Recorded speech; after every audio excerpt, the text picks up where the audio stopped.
Bolo Ram Ram Ram Ram Ram. Bolo Ram Ram Ram Ram Ram. Wish you all a very, very happy Ram Navami. Today is the day when devotees all over the world are celebrating in such big way this most auspicious festival of Ram Navami.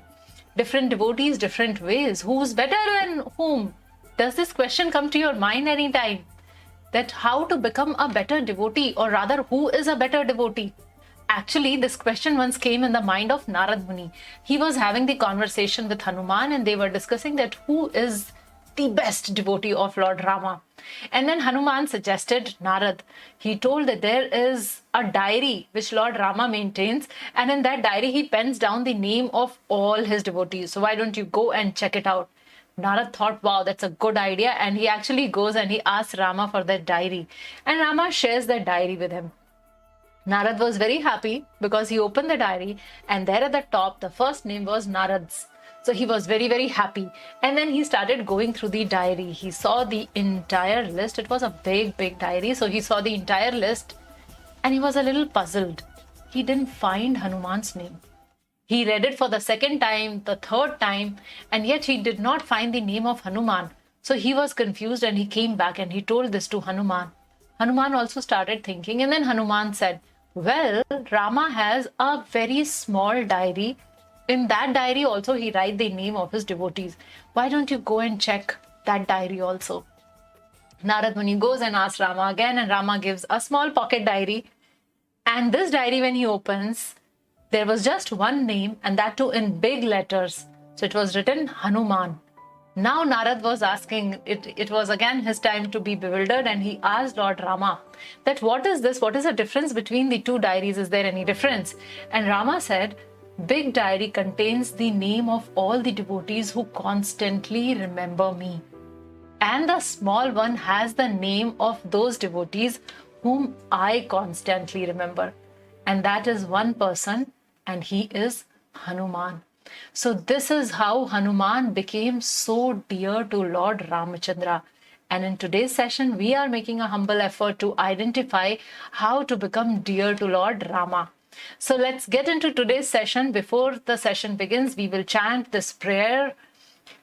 Lokabhiramam Ranarangadhiram Rajivanetram Raghuvanshanatham Karunyarupam Karunakarantam Shri Ramachandram Sharanam Prapatye Shri Ramachandram Sharanam Prapatye Shri Ramachandram Sharanam Prapatye.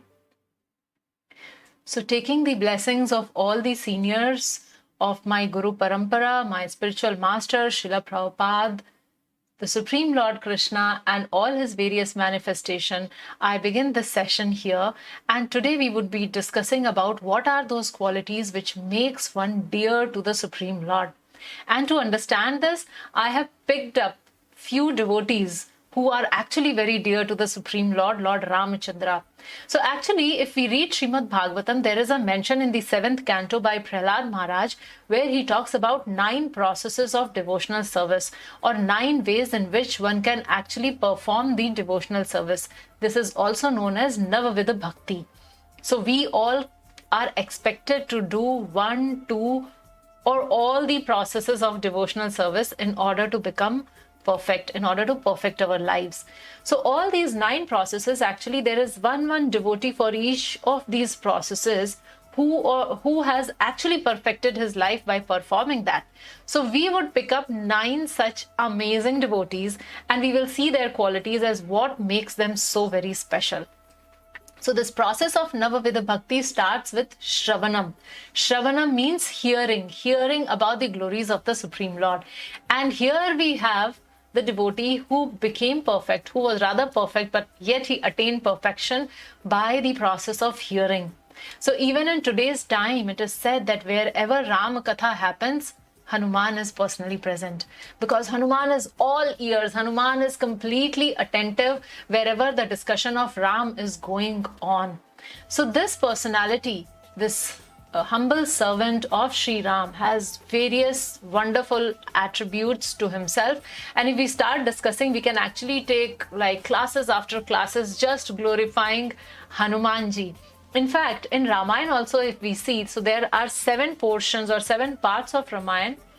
This one specific portion, the name itself is Sundar Kand. It happened over the period of just 2 days, and it is a description of all the activities of Hanuman. And somehow that is the most popular portion or section of the entire Ramayana. So it gets the name Sundar because it discusses the pastimes of 3 beautiful personalities, Hanuman, Sita, and Ram. Hanuman's one name was Sundar also. When he was young, his mother would call him Sundar. So that is how this Kand or this part of Ramayana gets the name Sundar Kand. So let's quickly get into this Sundar Kand, and here is a very beautiful story from this. So when actually Hanuman reaches Lanka, and there somehow he identifies where is Sita and who is Sita, and he looks at Sita that she was sitting under a tree. So he, being the monkey, he takes the form of a small tiny monkey and he goes and hides inside the tree. And he wanted to gain Sita's confidence before actually coming in front of Sita. So because Sita was surrounded by all the Rakshasis and they would all change their forms and they would keep coming. So why should Sita trust Hanuman? Thinking like that, actually Hanuman hid himself in the tree and started singing Ram Katha in Avadhi. So he started describing Dasarath Maharaj. He also mentioned how Rama was born, how he was given so much of love and affection of his parents, and his birth, his childhood pastimes, his schooling, and when he was in Gurukul, and then his marriage, and then his exile, and Surpanakha, and Kharadushan, and finally he started describing that after Sita was kidnapped, what was Rama going through. So Rama had practically become mad. He was begging the trees. He was asking the animals, have you seen my Sita? Have you seen my Sita? And this is how he was actually combing the whole world, searching for Sita. So all this Hanuman was describing to Mother Sita, and Sita was listening with rapt attention, completely absorbed in the thought of Ramachandra. And then was the time that Hanuman actually jumps and he comes in front of Sita. So the moment he landed in front of Sita, Sita just turned her face away. Probably she was shocked. So she just turned her face away. Much later now, when Sita has reached Ayodhya, so that time Sita remembered this incident, and Sita asked that, were you hurt? Were you offended because I turned my face away from you? And his reply was that, Mother, you heard what was worth hearing and you didn't look at what was not worth seeing. So you did not see me because I have no qualification. That is his humility, that is his simplicity, and that is how he has actually won the heart of Sita, Ram, Lakshman, and all their devotees. So this is one very fascinating incident of his humility. There is another description when Sugriva and Ram met for the first time, and then there was long conversation, and then they agreed to be friends, and they decided that they would mutually support each other, and all that was happening, and Sugriva was very excited. And so what he did is he brought a branch, a sal tree branch, and he offered Rama to sit. And Rama sat, and before anything could happen, before Lakshman could move and sit next to Rama, actually Sugriva jumped and he sat next to Ramachandra. Now Rama was hurt by that because Rama cannot tolerate any insult to his devotee. And generally wherever Rama would be, next is the place for Lakshman. So just observing that, Hanuman understood. And what Hanuman did is he immediately ran into the forest and he brought another sandalwood branch and he requested Lakshman to sit on it, and he sat on the floor next to Lakshman. This was the first time when Rama noticed Hanuman, when Rama smiled at Hanuman and he got recognition for the first time. So Rama was upset as Lakshman was offended. Rama did not care about himself, but Rama was concerned about his devotee, about his brother. And this is how, by serving the devotee, actually Hanuman got the way in the heart of Lord Ramachandra. So this is a lesson for us from Hanumanji, that how we need to serve the devotee of Lord Rama. Another interesting thing is, actually Hanuman was a tiny monkey, and when Sita saw, Sita was quite puzzled, and Sita started asking that, so in Rama's army, is everyone of your size? Sita started doubting that, okay, my husband is coming and with the full monkey army, but are all of them of your size? And then she asked, what is your original size? And then Hanuman says that my original size is very small, but for the purpose of Lord, I can attain any size. And then he starts expanding, and then he showed his huge, gigantic form, which was like Sita could not really see also. It was so huge form. So he gave that assurance to Mother Sita that do not worry, don't go by my size. I am limited, but my services towards Lord Ram is unlimited. I am insignificant, but by empowerment of my master Sri Ram, I can accomplish anything. So anything for Lord Rama. That is the third very important thing which we learn from Hanuman. So there are so many other things, but to keep my session short, we will discuss Hanumanji some other day, because we can have a series on him. Moving towards the second devotee who comes in the Navami Bhakti for Kirtanam. So Shravanam is Hanuman and Kirtanam is Valmiki. So Valmiki utilizes all his talent, all his resources, all his time, everything for the glorification of the Supreme Lord. And that is how from his pen comes out this most glorious Ramayana. So utilizing everything for the service of Lord Ramachandra. So a devotee of Sri Ram, a devotee of Supreme Lord, whatever he or she is blessed with beauty, with painting skill, with cooking skills, with business, if he or she is a businessman or leader, a politician, a cricketer, anything and everything being utilized in the service of Sri Ram. So this is what we learn from Valmiki. The third in the series comes Smaranam. Smaranam stands for constant remembrance. So for constant remembrance, we have the example of Sita Devi.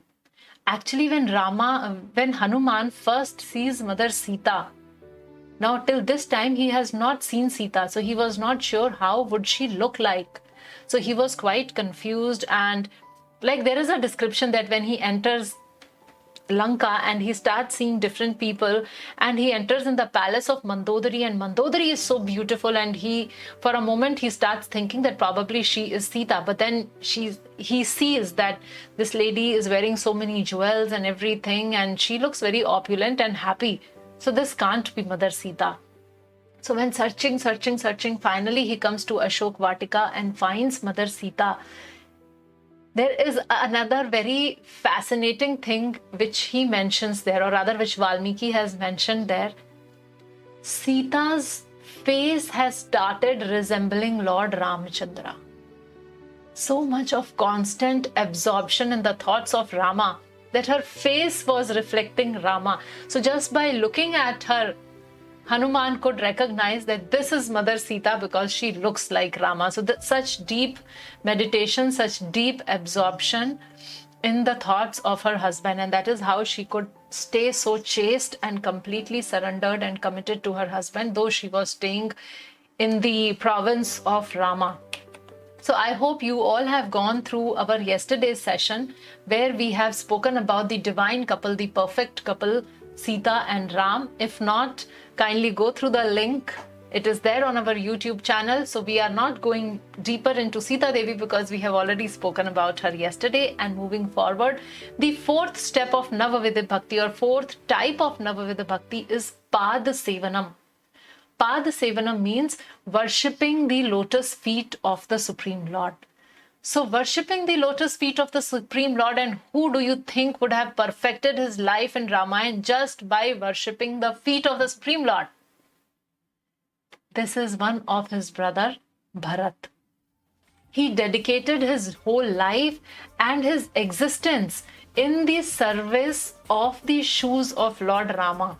So we all would know that how Bharat was supposed to rule the kingdom. But when he was leaving Lord Rama in the forest, he requests him to give his padukas or his sandals, and he collects them. So he puts him on his head, and that is how he comes back. And with all sincerity, he was actually worshipping these padukas. For the next 14 years, he did not enter the kingdom.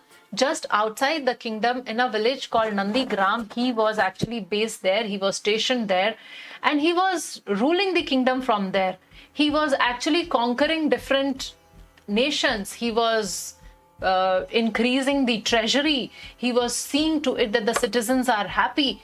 And everything, whatever he would do, by evening he would come back and report everything to his slippers, to the slippers of Lord Ramchandra. So this is how he was worshipping the slippers of Lord Ramchandra. And for Bharat, it is mentioned that he accepts the responsibility. So there is this shloka which comes, Na mantarya na cha matarasya, dosho na rajan na cha raghavasya. Madpap eva atra nimittam asit van pravase raghunandasya. So he is saying here, Bharat Maharaj, he is saying that Manthara is not to be blamed. After all, she is a maid. What can we expect from her? So I cannot blame Manthara. Kaikeyi is not to be blamed. Why? Because she is a mother. So she has a heart of a mother. So I cannot blame mother's heart or mother for doing this. I cannot blame Dashrath because he has given his words. So he has to abide by his words. Why am I suffering them when I am not blaming Kaikeyi or Manthara or Dashrath? It is my sinful reactions. Mad pap eva atra nimittam. Only my sinful reactions, because of which Van pravase Raghunandasya, because of which Rama had to go for exile. So it is not their mistake, it is not anybody's mistake, it is only my mistake. So following in the footstep of Bharat, actually the devotees of Lord Rama, as devotees of Lord Rama, if something bad happens to us, if we are put into a difficult situation, if we are not happy with life, the way life is treating us, we must understand that this is my sinful reaction. So we must tolerate knowing that this is my sinful reaction, and we must serve Supreme Lord Ramachandra to the best of our capabilities. So service in separation. Bharat actually, he was serving for 14 years. Lakshman was there with Rama, but Bharat was separated from Rama and he was serving. Rama did what he was asked to do. Rama was asked to go to exile. Bharat actually gave off the kingdom voluntarily. So for 14 long years, bereft of all royal facilities, actually it is described that Bharat, he would take bath 2 hours before sunrise because he would feel that I am such a sinner that nobody should look at me. So if I'll go and take bath at the time when others are also there, then those people would look at me and their sin would increase. So I don't want to do that. So that is why he would wake up so early and go 2 hours before the sunrise. He would eat only barley soaked in cow urine, and that too once a day. So for 14 years, that was his food. And actually, he had dug a pit and he would sleep 2 feet under the ground.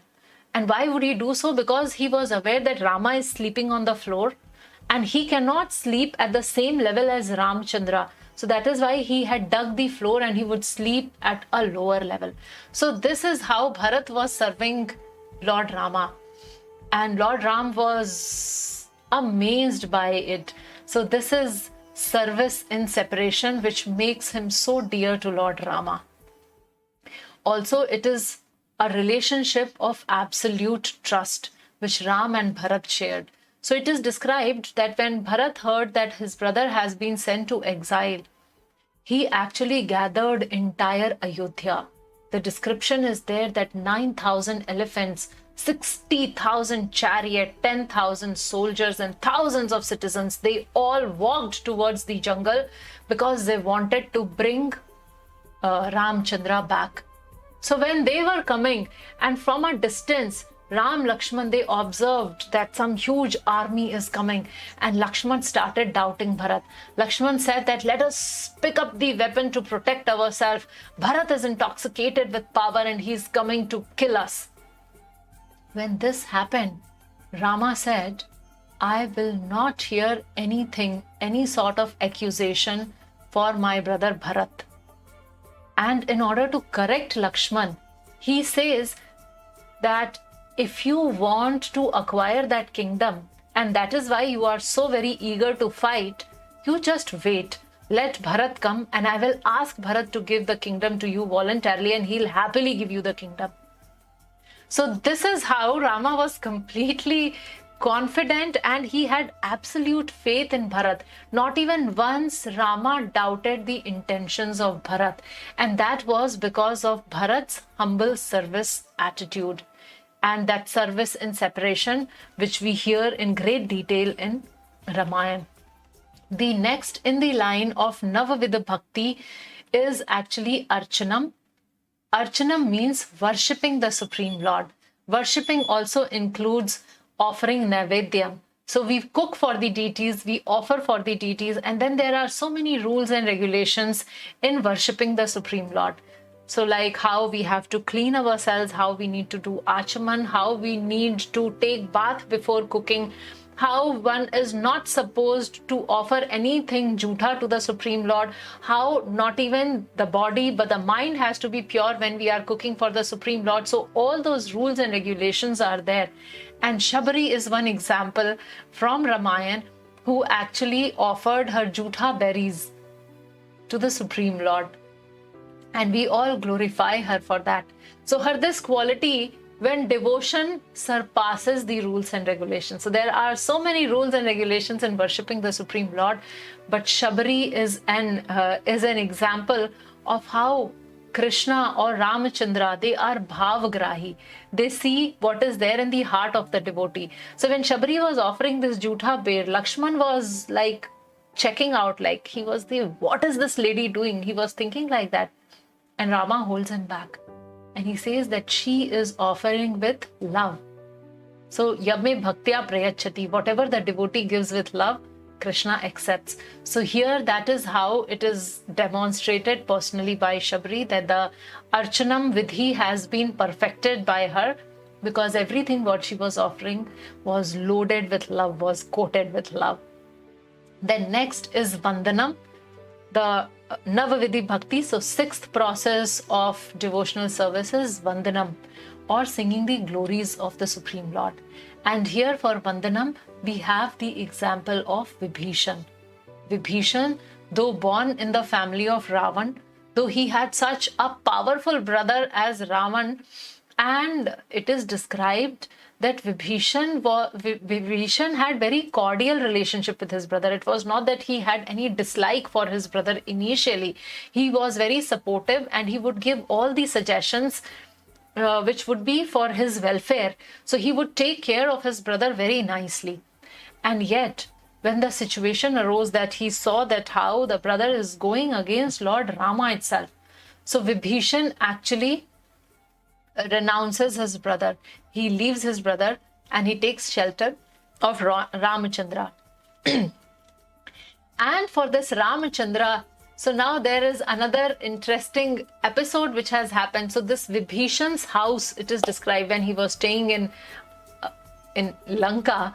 So in his house, the entire house, he had written Ram, Ram, Ram, Ram, Ram, Ram, Ram. Ram, Ram, Ram, Ram, Ram, Ram, Ram. Whole house was painted with Ram, Ram, Ram, Ram. So once Ravan comes there and he asks, what is this? Whole house you have written Ram, Ram, Ram. Who is this Ram? And why have you written his name? Vibhishan was very clever also. He said that Ram is an acronym Ra stands for Ravan and Ma stands for Mandodari. So I have written your and Mandodari's name. So this is how he would actually trick Ravan at that time. So Vibhishan is a demonstration of the quality that how spiritual bonding is beyond blood and family relationship. So his spiritual calling, his calling for Lord Rama, his inner calling for Lord Rama, and how he dedicated his life. So he tried to bring his family members on the proper path. He tried to preach Ravan, but then when he understood that it was not possible, he did not give up his spirituality. So sometimes we come at such a junction where our family members are opposing our spiritual practices. So Vibhishan is a demonstration of how first we must try to keep our spiritual practices to ourselves so that others do not come and attack us. Second, we must try to encourage them. We must try to counsel them either ourselves directly or probably connecting them to other devotees who can help our family members by giving them books like Bhagavad Gita, Bhagavatam, etc. and asking them to read. And if nothing works out, we need to remember that spiritual bonding is more important, or rather it should be more important. So our priorities should be our spiritual life. If we have to make a choice, we must have this discrimination like how Vibhishan had. So this was Vibhishan performing Vandanam. And the next one is Sakhyam. So Sakhyam is friendship. And the friendship here, we are talking about the friendship of Ram and Sugriv. So we see that there were these two brothers, Vali and Sugriv. And Rama chooses Sugriv. So there are various reasons why actually Rama chooses Sugriv and not Vali. So Vali actually, if we see, he would inspire his followers to develop this insatiable lust and acquire more and more women and live a very opulent life, basically too much into materialistic pleasure. Whereas on Sugriva's side, we see that his followers were highly reliable and he had association of Hanuman. So Hanuman had such superior nature, and because he was the minister of Sugriv. So Rama understood that because the minister is so sattvic and because the minister has acquired such intelligent, superior, devotional nature, so that is why choosing Sugriv is a better idea over Vali. Then there is one more reason, that Sugriv demonstrated the willingness to serve Rama. So he was very simple. He was a simple person at heart, and he would accept his shortcomings, whatever there were. He would accept his weaknesses and he would try to work upon them. Also over a period of time, because he was so much tortured by Vali, so actually he was completely purified and cleansed. His ego was very, very low. And so he was in the right frame of mind for accepting the friendship of the Supreme Lord. Vali, on the other hand, was very arrogant, but Sugriv was very simple and gentle because of so many various lessons which the life has been teaching him. And third and very important reason, because he was chosen by Sita Devi. So actually when Ravana was kidnapping Mother Sita and going, so she ties all her jewelry and she looks down and she sees that there was a group of monkeys who are sitting there. So she aims at one particular monkey and she throws her jewelry. This monkey was none other than Sugriv. So Sugriv was not even aware at that time that who's this beautiful lady and what are these jewels. But Mother Sita has actually chosen Sugriv. So because Sita has chosen Sugriv, so that is why automatically he becomes the object of mercy of Sri Ramchandra.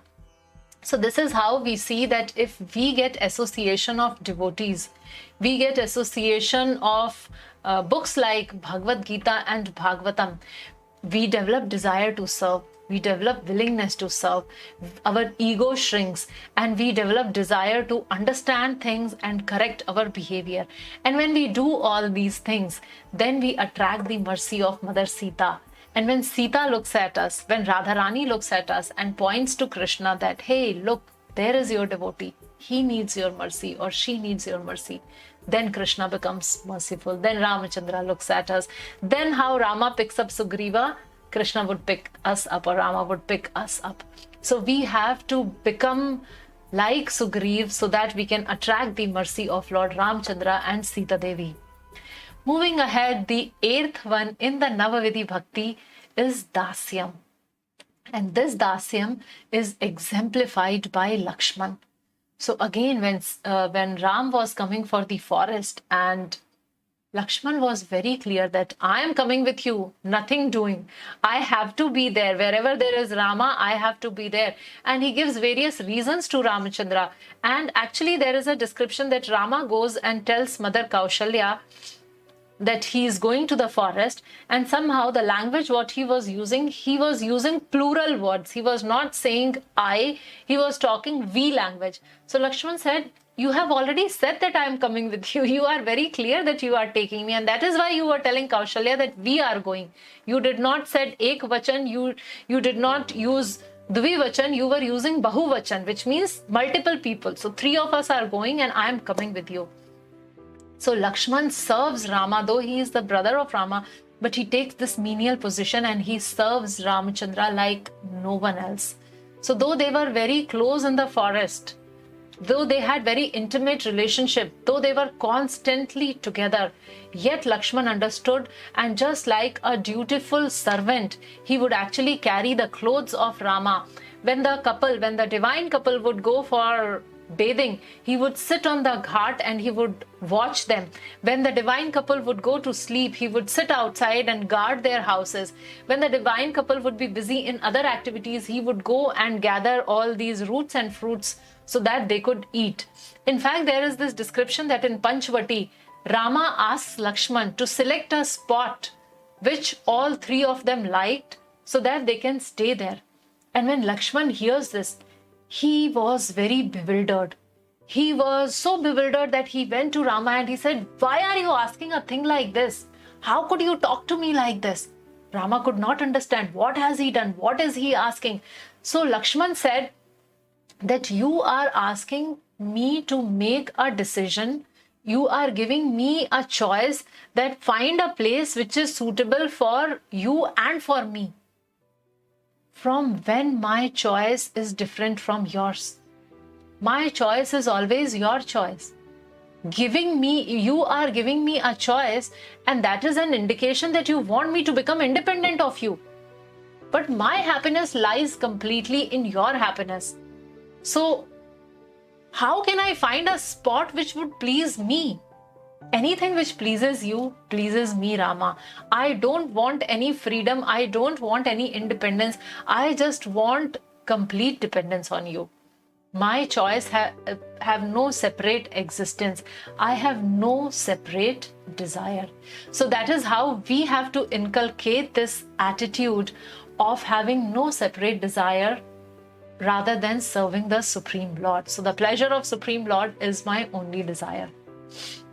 Then we also see that how Lakshman was so respectful that as we were discussing about these jewelry of Sita Devi, so when these jewelry was found and Rama started looking at the jewels and he wanted to make sure, he needed some validation that yes, these are Sita's jewelry. So he was looking at Lakshman, and Lakshman is a man of discretion. So he wanted Lakshman to confirm that this is Sita's jewelry. And Lakshman kept looking on various bangles and armlets and earrings and finger rings. And finally he gives up. He says, I cannot find out. I don't know which is Sita's jewelry, if these are Sita's jewelry or not. And then Rama says, but you have been living with Sita for more than 13 years in the forest. You don't know what jewelry she would wear. So he says one shloka there. He says, I have no idea. Actually, he says, Naham janami keyure, Naham janami kundale, Nupure tvabhi janami, Nityam pad bhivandanat. He says, I do not know what type of armlets Sita would wear. I have no idea how her earrings looked. But if you show me her anklets, I can identify them for sure, because I have never seen Sita above her lotus feet. Can we imagine the culture of respect? Never seen Mother Sita above her feet, though he was constantly staying with her. But he has never seen Sita. And when he was talking like this, Sugriv and other monkeys were looking at each other, because here is a brother who has not seen the wife above the feet, and there is another brother who has forcibly taken one brother's wife. So Sugriv and Vali, the problem was that. So this is what the culture of respect which Lakshman demonstrates. And the other thing we see is he believes that Rama is always right. He would never doubt Rama. So when the whole episode of Golden Deer happened, and we all know, cutting the story short, we all know that Maricha, when he was being killed, he started screaming and howling, "Oh Sita, oh Lakshman, come and protect me, come and protect me." So hearing the cries, Sita became very concerned, and Sita started asking Lakshman to go and take care, what is happening to your brother. And here was Lakshman, and he said that no, nothing can happen to Rama. I am confident, I am not going. This is a trick of the demon. Sita said that, "Oh, you want to enjoy me. You want your brother to die so that you can enjoy me, and that is why you are not going." Sita doubted his character. He was so hurt. I mean, imagine somebody who has not seen that lady above her feet, and that lady is saying that you want to enjoy with me, and she was doubting his character. Later on we know, fast forward again, so later on we know Rama kidnaps, and then Lakshman and Ram comes back there, and then Rama sees that Sita is missing, and Rama starts scolding Lakshman. "I told you not to leave this place. Why did you leave? You were so scared. That is why you left. You could not take care of Sita, and you ran away to protect your own life, and that is why Sita is missing." So Sita doubted his character. Rama doubted his competence, but Lakshman was tolerating. Why? Because Rama is always right for him. So he tolerated the situation. He did not react. He waited. He took a pause, and he was right there, and he was there for Rama, and he could completely understand that Rama is going through this, or Rama is talking like this because he is very disturbed. So this is how Lakshman is, and this is how we have to be, that if anything happens in our life, we understand that this is the perfect arrangement of the Lord. We do not start shouting back at Rama or Krishna, because I have personally met many devotees who say that today I had a fight with Krishna, that why you are not giving me what I want you to give. So we don't fight with Rama or Krishna. They are always right.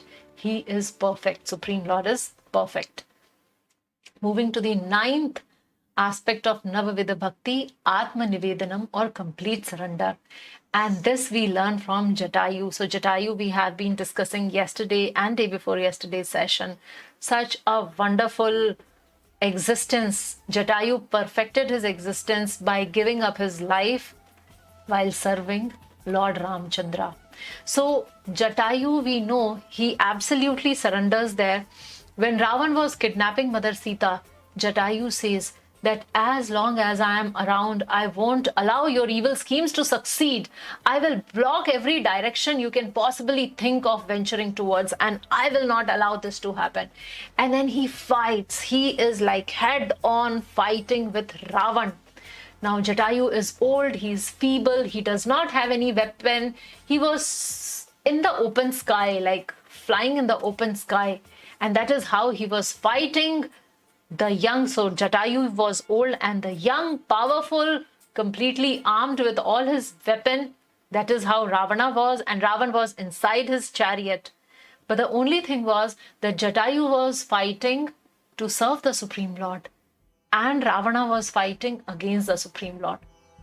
So in this whole fight, though Jatayu could not actually save Mother Sita, but he actually changed the time. So like the time is divided into various muhurat, and Ravan was a big pandit. So he was aware that if a thing is stolen in when the muhurat, it does not go back to its owner. So he had planned or schemed in such a way that he actually kidnaps Sita in Vinda Muhurat. And because Jatayu comes there and because he starts fighting, so that Muhurat, that time changed and it became Punarvasu Muhurat. And the beauty of this Punarvasu Muhurat is that if something is lost during this time, then it definitely comes back to its owner. So this is how Jatayu completely surrendered. Jatayu wanted to do more than what was expected from him. And in the process, he made sure that he at least was there to change the time, and he was there to give the message to the Supreme Lord. So this is how Jatayu performed his best, whatever he could do. So similarly, we all have various challenges in our life. We all have various things or circumstances which limit us. But within our limitations, whatever best we can do, we must offer to the Supreme Lord. So in today's session, we covered the process of Navami Bhakti, or 9 paths of devotional service. And we picked up various devotees from Ramayana and how they become dear to the Supreme Lord by serving, and what qualities we can imbibe from them. So before you log out, I request you to write in the comment section which devotee and what quality is your dear most. So we discussed so many aspects today. So write it down and we will sing this small little thing before we log off. Ayodhya Vasi Ram, Dashrath Nandan Ram, Patit Pavan Janaki Jeevan, Patit Pavan Janaki Jeevan, Sita Mohan Ram, Bolo Ram Ram Ram, Ram Ram, Bolo Ram Ram Ram, Ram Ram. Jai Shri Ram.